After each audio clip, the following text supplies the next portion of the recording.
इस हवाले पर तवज्जो दें। ऐसे लोग हैं जो ईमान रखते हैं कि अच्छी चीजें जो इनके पास आती हैं हमेशा खुदा की तरफ से आती हैं, लेकिन वो बुत तलाश करते हैं। बुत परस्ती जादू है, खुदा इसे नहीं दे रहा।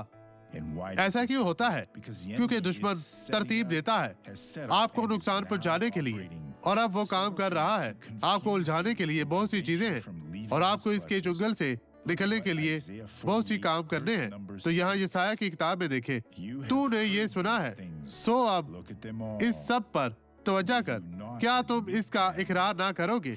अब मैं तुझे नई चीजें और पोशीदा बातें जिनसे तू वाकिफ ना था दिखाता हूँ। मैं इन चीजों को कैसे समझ सकता हूँ? बाइबल में क्या आप सच जानना चाहते हैं? एक बाइबल हासिल करें और जबूर की किताब पर जाएं, जो बाइबल के बीच में है, और इसमें जबूर लिखा है।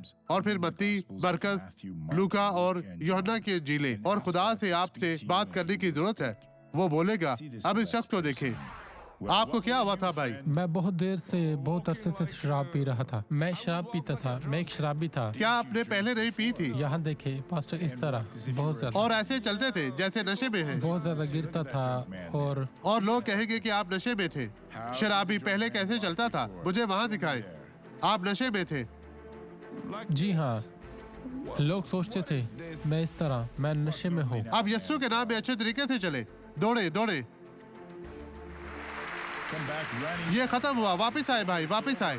आपने शिफा पाई है। ये अब खत्म हो चुका है। खुदा का शुक्र है, मैं अब इस तरह नहीं चलता।